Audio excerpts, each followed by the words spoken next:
This podcast is sponsored by Blackout Coffee. It's the best way to start your day. A hot cup of American-made Blackout Coffee. Family-owned, premium coffee, fresh roasted and shipped out within 48 hours of roasting. Go to blackoutcoffee.com. Promo code PDB for 20% off your first purchase.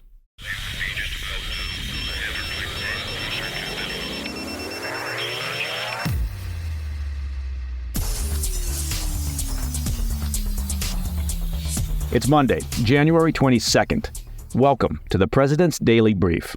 I'm Mike Baker, your eyes and ears on the world stage. Let's get briefed.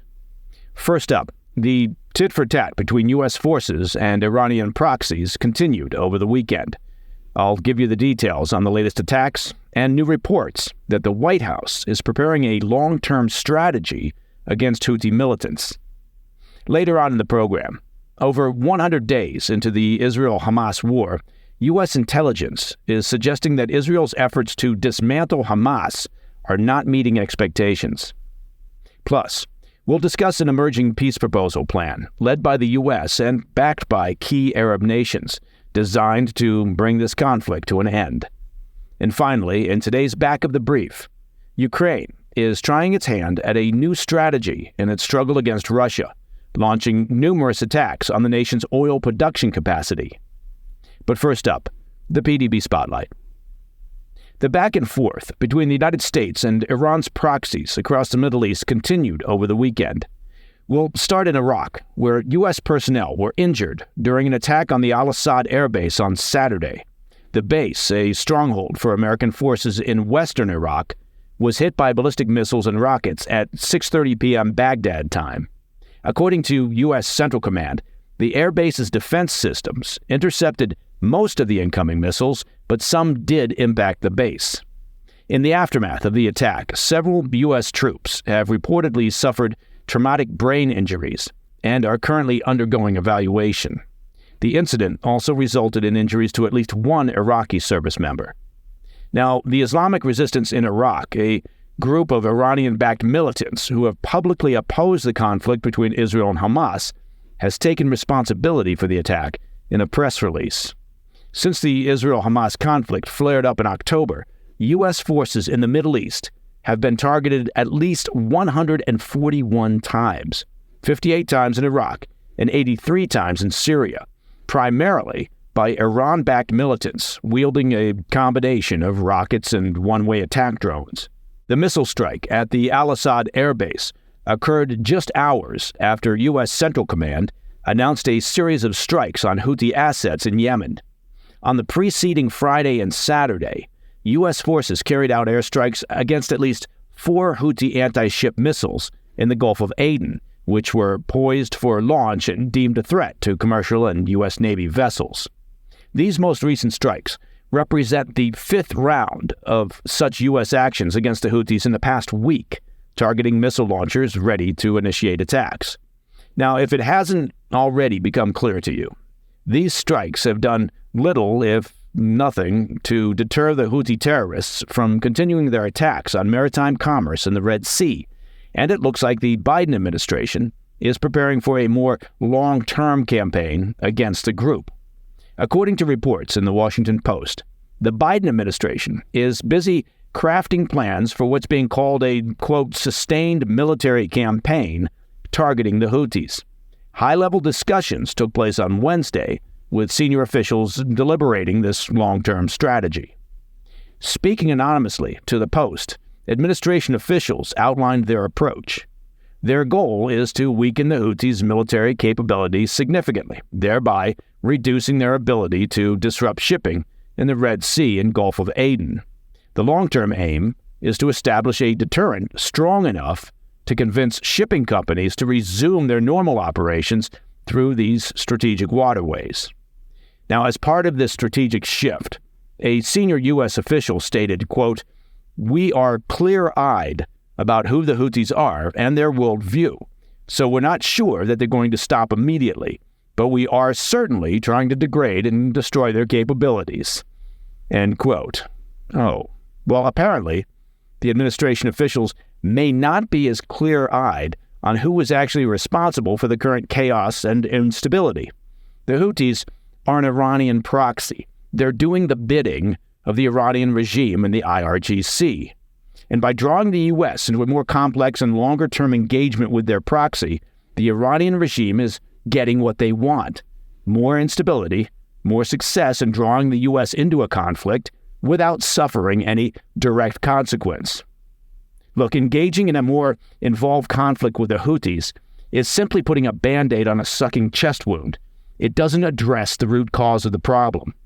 The only way to promote long-term stability in the Middle East is to convince the Iranian regime that it's in their best interests to alter their behavior.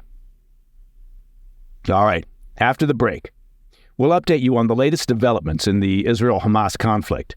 U.S. intelligence has reported that Israel is significantly underperforming in its campaign to neutralize Hamas. This assessment stands in stark contrast to the claims made by the Israeli Defense Forces. I'll also give you the details of a new peace initiative spearheaded by the U.S. and supported by several Arab allies aimed at bringing the conflict to an end. I'll be right back. Welcome back. We're over 100 days into the Israel-Hamas war, and serious questions are being raised about just how effective Israeli forces have been in achieving their stated goal, the destruction of Hamas. A classified U.S. intelligence estimate, first disclosed by the Wall Street Journal, suggests that Israeli forces have neutralized only 20 to 30% of Hamas's fighters. This figure falls significantly short of Israel's objective to completely dismantle the group, highlighting Hamas's persistence even as parts of the Gaza Strip face devastation. U.S. intelligence also indicates that Hamas retains sufficient armaments to sustain its assault on Israeli targets for an extended period. Hamas has reportedly revised its military strategy, executing ambushes against IDF units before withdrawing back into its tunnels. These claims emerge amidst the IDF's assertion that roughly 9,000 Hamas combatants have been eliminated since the conflict's commencement, with about 1,000 fatalities occurring during the massacre on 7 October. The United States estimates the strength of Hamas at 25,000 to 30,000 members, and that's a more modest count compared to Israel's assessment, which suggests the number could exceed 30,000. In addition to those killed, Israel estimates that up to 16,000 Hamas fighters have been incapacitated, with half of them unable to return to combat. The U.S. figures on that are far less optimistic, frankly. The report estimates that between 10,500 and 11,700 have been injured in the fighting, many of whom are potentially still combat capable. The report makes one more interesting note. According to U.S. military doctrine, conventional forces experiencing a 25 to 30% casualty rate among their combatants would be deemed combat ineffective. However, Hamas, of course, operates as an unconventional force, entrenched in a densely populated urban landscape and bolstered by an extensive network of tunnels that they spent a great deal of supposed aid money building. These tunnels facilitate the movement of militants and the execution of assaults, complicating efforts to measure combat effectiveness by conventional standards. So, despite absorbing enough casualties to make a conventional army ineffective, Hamas still has fight left in it. Now, efforts are underway at this time to bring the conflict to a conclusion, and we're learning details about a new plan being pushed by the U.S., Egypt, and Qatar. The Wall Street Journal reveals that this multi-phase plan is designed to cease hostilities within 90 days, initiate a release of the remaining hostages, and pave the way for broader regional normalization for Israel, as well as the discussion of a Palestinian state. So, let's go through this latest proposal phase by phase. In the first phase, Hamas would release all civilian hostages. At the same time, Israel would reciprocate by freeing numerous Palestinian security detainees, withdrawing from Gaza's urban centers, easing movement within the territory, halting drone surveillance, and amplifying humanitarian aid. In the second phase, there would be an exchange involving female IDF soldiers and the remains of Israelis for additional Palestinian prisoners. The third and final phase would see Israel pulling back to the Gaza border, with Hamas releasing the last of the hostages, including soldiers and others its deemed combatants. According to Egyptian sources who spoke to the Wall Street Journal, the stage would then be set for discussions on a long-term ceasefire, the normalization of relations between Israel and Saudi Arabia, among other nations, and talks to establish a Palestinian state. Israeli authorities, for their part, are reportedly advocating for a shorter 2-week ceasefire, sidestepping conversations about a long-term truce. Negotiations are scheduled to commence shortly in Cairo.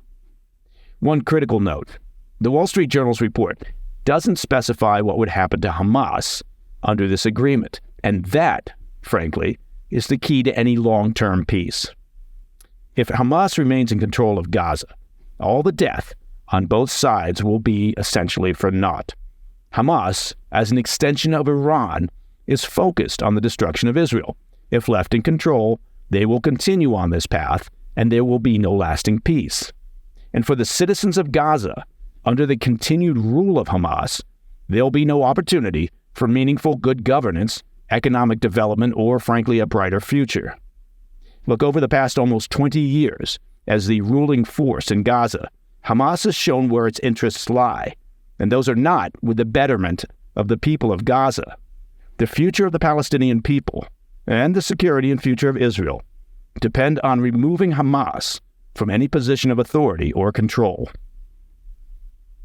Coming up in tonight's Back of the Brief, we explore Ukraine's strategic pivot in its ongoing conflict with Russia. And with a series of targeted strikes, Ukraine is taking aim at Russia's oil production capabilities. And also, we'll take a quick look at the changing political landscape in the U.S. I'll be right back. In today's Back of the Brief, as the winter grinds on in Ukraine, the nation is adopting a new tactic in its war against Russia, striking directly at Putin's critical infrastructure, particularly its oil refining industry. The latest attack came on Friday when a Ukrainian drone targeted an oil storage facility in western Russia. Reports indicate that despite local air defenses jamming the drone, it did successfully deploy its payload, engulfing 4 oil reservoirs with a collected volume of 1.6 million gallons in flames. The facility is located in Klintsy, a city located about 40 miles from the Ukrainian border. Ukrainian authorities didn't officially acknowledge the attack, but did publicly celebrate the results. Yeah, we don't know anything about it, but huzzah. Russian officials have acknowledged that drone assaults by Ukraine are becoming more frequent, including a recent episode where Moscow's air defense systems reportedly intercepted a drone aimed at the nation's capital. Additionally, the Defense Ministry announced the downing of another drone near the St. Petersburg oil terminal, located a considerable distance from Ukraine's border. Russia has also attributed a deadly attack in the border region of Belgorod to Ukrainian forces, and that resulted in 22 fatalities. These attacks serve multiple purposes. First of all, they create logistical hurdles for Russian military operations within Ukraine, disrupting the supply of fuel necessary to maintain armored vehicles and equipment in the unforgiving winter. But there's also a psychological element to Ukraine's efforts to strike inside Russia. These attacks are meant to be a reminder to average Russian citizens that there's still a war going on, despite the Russian government and state-owned media attempts to shield its citizens from the war's immediate effects. Again, the last thing Putin wants is a restless public, particularly in the key urban centers. The Russian leadership went through that experience during their occupation of Afghanistan, when mothers in Moscow and elsewhere, upset over the war and its toll on families, became an important and vocal protest bloc. And finally, on the U.S. political scene, the Republican primary is now a 2-person race. Former President Trump versus South Carolina Governor and former UN Ambassador Nikki Haley. Florida Governor Ron DeSantis, once seen as a formidable challenge to Trump, announced yesterday that he's suspended his campaign. DeSantis acknowledged that he did not have a logical path to the general election, and he endorsed Trump just days before the New Hampshire primary. DeSantis had been polling last in New Hampshire. And that, my friends, is the President's Daily Brief for Monday, 22 January. If you have any questions or comments, please reach out to me at PDB at thefirsttv.com. I'm Mike Baker, and I'll be back later today with the PDB Afternoon Bulletin. Until then, stay informed, stay safe, stay cool.